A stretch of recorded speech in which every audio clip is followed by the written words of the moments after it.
everybody, this is going to be an interesting one. Thanks to English Electric, links in the description, they've lent me this Zero FXS for about a week. I've done about 5 miles on it already, and what I can tell you is I am surprised. The reason I'm so surprised is this is a CBT legal electric. That means a learner legal electric in the UK. What this bike is capable of compared to the most powerful petrol version of a bike you can have on the CBT is kind of unbelievable. This thing will do 80 miles an hour plus, and it's got about double the torque of my DRZ 400 SM. That's kind of crazy. Now I'm going to be doing lots of different videos this week on this bike, with it ending with a review and my thoughts on it and stuff. So this one is just getting out, riding it, experiencing it, seeing what it's like, showing you what it's like, because I think you might be surprised by the performance. This has only got the smaller battery in it, the sort of half-size battery.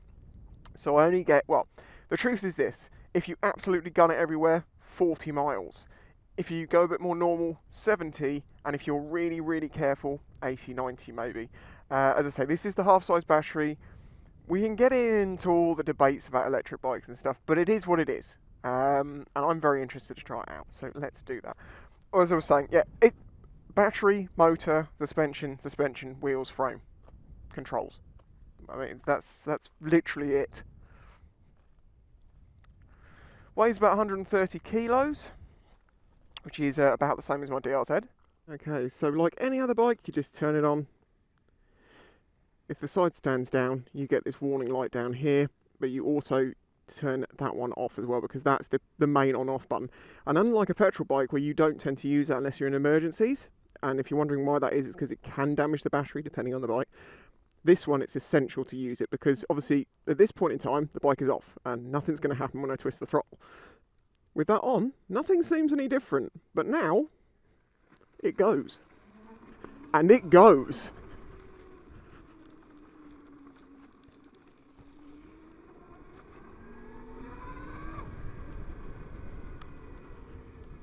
However, there is something that I will note instantly, which is that this bike is silent almost, apart from that little noise. And in the few miles I've already ridden, I have noticed that people don't hear you coming, and they don't think you're going to be moving that fast, but you are. Right, this is an eco mode, okay? This has got 3 modes. Eco mode is like your less power, get more miles out of the battery. You also get some regen braking, which is, regenerative braking. It does get some power back into the battery, but what it really does, it gives you some engine braking. Then you have the sport mode, which is very much more sporty and less engine braking. And then there's the custom mode, where you can go through an app and completely change how you want this bike to act. Now, I haven't played with that bit yet, I just want to go for a ride. So obviously with no gearbox and no clutch, if you have it in the mode where you don't get any regen braking, you don't get any engine braking into a corner, so you need to rely on the brakes more for that. As I say, at the moment I'm using this in eco just to get used to it a little bit, but I'm going to whack it into sport when I get onto some faster roads. You have to get used to knowing speeds by looking, because you don't have a gear to go by. You don't feel the engines like RPM in a certain gear and just know what speed you're doing. I mean, here I'm doing 30, I'm meant to be doing 40, there we go, 30 to 40, like that. Now, I'm not here to sell you this bike, okay? I'm just telling you what it's like. I'm not saying that this is something you should get over, a Yamaha YBR 125 or a Lex Moto, whatever. This is what it is, and it's nearly 10 grand. And if you're like, well, I'd like to get a such and such instead, get that. If you want an electric, you're getting this because there's nothing else really to pick from apart from the more powerful models. This bike reminds me of CD players in a way. When I was young, they were like 1,500 quid, and now, well, the technology's come and gone basically. Now, I'm not saying that electric's coming and going, but it's coming. And because of that, the price is high. And if you want one of these bikes at this point, you are in a way investing in electric bikes for the future for everyone else, as well as just buying yourself a bike. Now, this is a figure that English Electric have given me, and I haven't checked it, but they're saying that this bike can be as cheap to run as a penny a mile. Even if it was 3 times that, 3p a mile, that's still cheap. And over years, the more miles you do, the more you're going to save compared to petrol. And petrol prices are definitely not going down. However, to go with that price tag is actually a build quality more like a full-sized motorcycle. You know, everything on this feels very solid, looks very nice, the finish is great, nothing looks cheap at all, the welding on it is nice, all of that sort of stuff.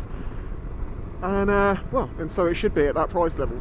But it's nice to know that it's not just that price for all the electrics and the frame of the bike's no good. This feels quality. It's very stiff, it's very firm ride. That may be to do with efficiency. Sport mode, there we go, sport mode. I'm going to take this up the dual carriageway and see what it can do. Oh, there is another thing to mention with that this bike has got, with that power and that torque, no traction control. So you do need to be careful on these bikes. Whereas, you know, you come out of a corner on a petrol bike and you get on the throttle, it starts to build that torque up. The DLZ is a good example of a bike that doesn't need so many revs to get its torque. You know, it's a single cylinder, it's got lots of low down torque, but it isn't quite the same as an electric. So you really do have to be careful, you know, coming out of wet corners and stuff like that, because it only takes a little twist of the wrist. You don't realise how much it is because you're not hearing a revving engine and you've lost the back end and, you know, you're having a little seat on the floor. Now, I've ridden a few automatic bikes, all being scooters of different engine sizes, and that one electric, obviously. So I'm kind of, I've ridden a bit on autos. It doesn't freak me out too much to not have the clutch. But on this one, it didn't actually sort of come to my mind at all. It just seemed more natural that because this is an electric, you know, it's just going to be on and off. Let's wind her open, shall we? I'm just, right.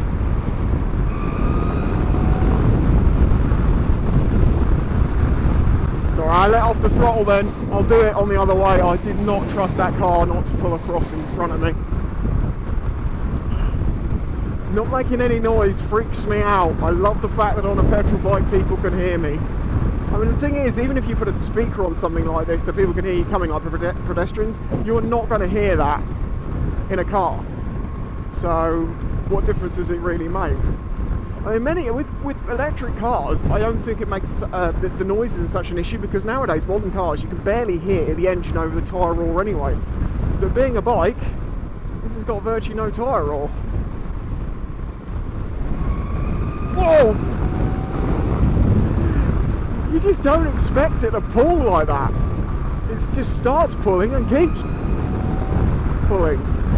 Throttle though is buttery smooth. Like, there is no real like jumpy take up or anything like that. It just starts gently. It's something you've got to be aware of, because when you first go to pull away, it doesn't just kick in straight away. You have to actually like give it a moment. So rather than going like half throttle and then suddenly probably, well, not flipping the bike but flying off, it's best to just get moving, and once you're moving, that's when you start applying full power and stuff. It is very easy to ride, very nice chassis of a bike. If this had a petrol engine in it, it'd be great.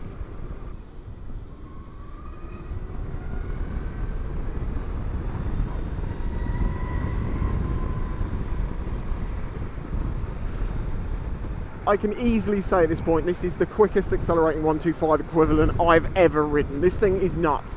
I'm a bit surprised that this is what you can ride on a CBT. I mean, I know electric kind of, you know, it's expensive at the moment, so it's not available to all. But yeah, it's surprised me.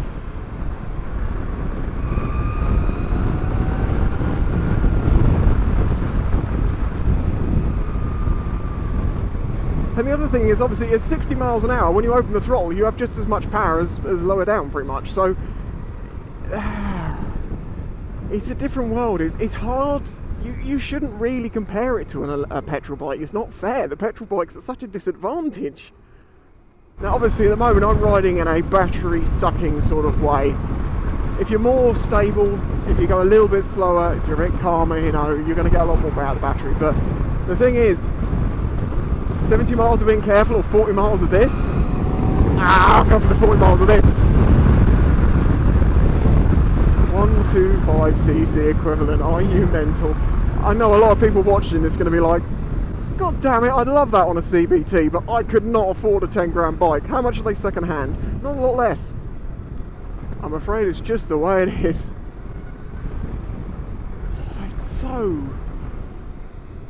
It's nice to ride. That's it. It's just nice to ride, and I'm already starting to get used to the. I mean, I know a lot of. Well, I don't know what you're like. I can sense speed on different bikes. You know this is about 30. You know what about 40 is. But I'm actually finding myself being more accurate on that than I was expecting.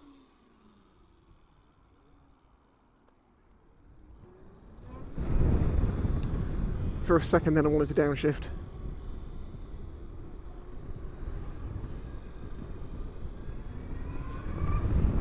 I will also say I have been stared at so much on this bike, more than probably any bike that I've ridden, because people just see you and then go, what the hell is that?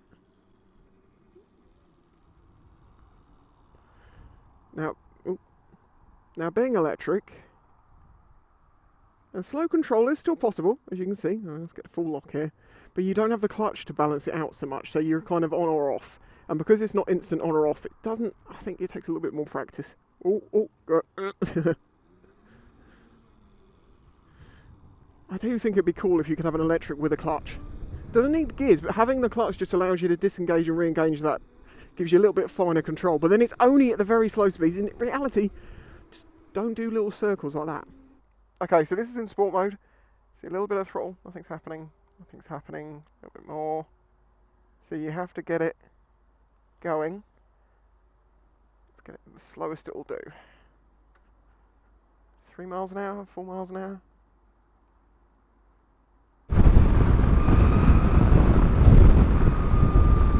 Manoeuvrability, that is all you need in traffic, is that. That's something you don't have on a 125 at 65 mile an hour, is the ability to just pull through a hole. Just while I'm sat at this red light, I want to say a huge thanks to my Patreon supporters.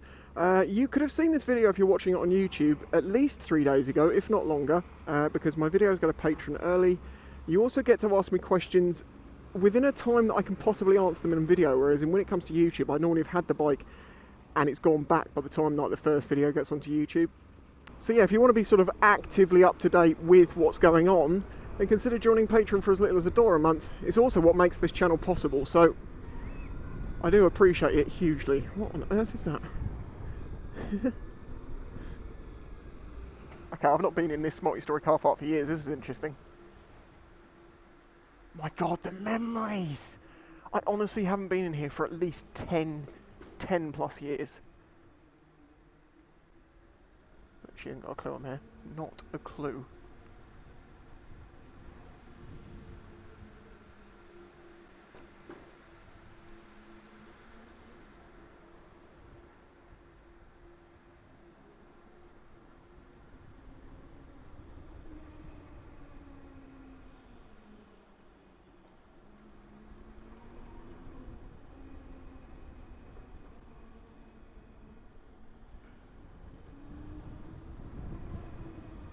Why am I ducking? I feel like I need to duck.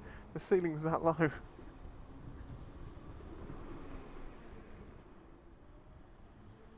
Ah, this is the top floor. I thought you could. Oh no, there isn't on the floor. I thought there was a roof floor, but they obviously don't. I want you to go up there, and I won't annoy him as I'm coming and going. I actually think this is free at the moment because of COVID and everything. They can't even run the place, so they've just gone, you know what? Use it free, whatever.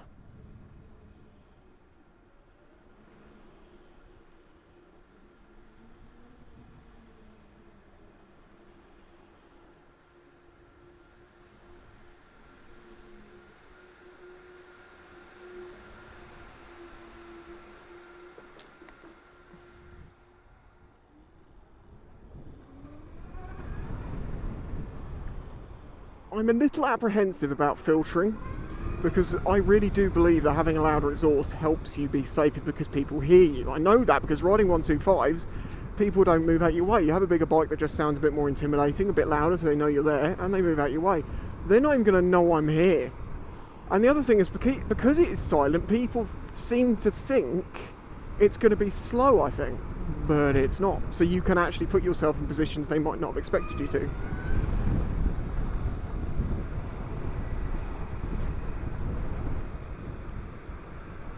Now, as you can tell, I'm quite excited about this thing. I really enjoy riding it. I'm not saying this is the future, but it's not very often I get to ride a motorcycle which feels different. It feels like something new. It feels like a different experience, because let's face it, a lot of bikes can be very samey, and you know, you try this and you try that, and it's, you know, it's interesting. Oh, that's quirky, that's cool. This is another world. This is totally different. In ways, it's easier and more freeing, and in other ways, it feels lacking. Like it isn't quite. It's just not quite everything that biking is. It's kind of. It's interesting. It's thought-provoking. It makes you realise some things with petrol bikes aren't that way because of the X, Y, and Z. It's something else. I mean, I've never heard what a skip lorry sounds like while riding behind one, because obviously all I normally hear is my engine. I'm hearing the sound of clanking chains. I didn't know that was a thing. Is that a big selling point? Probably not. But you could hear the birds chirping, the bees buzzing. Now, I should have mentioned this does have ABS, and on the rear brake it kicks in quite soon. Like, you lean on it and it's, I mean, it works, but I want to be able to lock it up a little bit. This is a Supermoto. Yeah, I get it. The law, Euro 5 and all that. Front brake, it's good. Now, an electric bike would probably be a very good cow observing machine, because they're not scared of the engine. Hello, my cow friends. Fresh grass. They're not interested in me right now. Any geese or ducks or no? Let's get out of it. Of late, it's become somewhat of a meme for people to sort of laugh at me saying that I am 6'4" because I say it in every bike review I do. But the reason why I mention it is because if I don't mention it, everyone will ask. Even when I do say, people ask. And it's very relevant because, for instance, like in my video revealing my DRZ after the build, someone was like, that bike looks like a 125, and I'm like, well, it's not, it's a full-size DRZ. I'm just an oversized person. I'm 6'4", okay? I'm taller than 99% of the population, so that's why I say it. From now on, I'm just going to say I'm 6'4", back to the normal way that I always did, and don't feel weird about saying it because you lot keep reminding me that I keep saying it. Like it's not relevant. It is. I'm sorry if you don't like it for some reason. I can't change that. I don't like being the height I am either. Now, because this is one of the older models, this one doesn't have quick charging, which means the charge is 6 to 7 hours from 0 to 100. But obviously, you're not always getting it down to 0, so you're not always doing that 6-7 hour charge. It charges using basically a kettle lead. After you, Mega Man. Or woman, I cannot see who you are. Yeah, as I was saying, it uses a kettle lead and it can be plugged into just a normal socket. My garage, for instance, only has a 16 amp breaker on it rather than the 32. I have to run a power cord inside to the 32 ring to do welding and stuff because my TIG welder and a few of the other machines draw that much that they just pop the fuse every time. On some of these that can do the quicker charging, to my understanding, you can go in the app and you can tell it to only draw up to 3k, which is what a standard sort of plug can take. So you don't have any problems with it blowing fuses, but obviously that will result in a slower charge time, but yeah, whatever.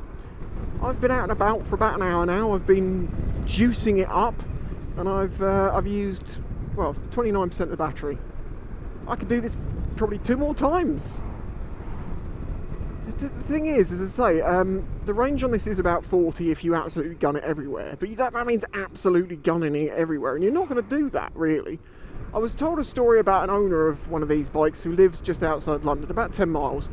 And apparently, because he's very careful with it, he rides 10 miles in, he rides about 20 miles an hour all day long, around and about, doing his job, whatever it is, and then 10 miles back out of the city, and he can get about 100 miles to a charge. But he's obviously being very careful and keeping it to 20, but the slower you go, the more you're going to get. And the advice I was given is that if you feel like you're running out of power, like charge, before where you need to be, you just reduce and reduce and reduce to the point you may only be doing 20 miles an hour, but it will get you home. But obviously if you commute, I don't know, 140 miles a day, this bike is not going to be any good for you. It's not going to do it. Well, this has probably been a little bit longer than I was anticipating, but it's been interesting. Patrons, if you've got any questions, let me know and I will try and answer those in future videos. But otherwise, if you enjoyed this video, please remember to hit that subscribe button. Less than 60% of the viewers of this video will be subscribers. I would appreciate it. And as I say, if you'd like to consider supporting this channel, check out my Patreon. Until the next one, bye-bye. If you enjoyed this video, please remember to hit the like button and subscribe to see future videos. This channel is made possible by the support of the audience. please consider joining my Patreon to get early access to videos, questions answered in the monthly Q&A, your name on screen, and some exclusive content, all for as little as $1 a month. You can also check out the links in the description to my merch and other ways to directly support the channel. Thanks for watching.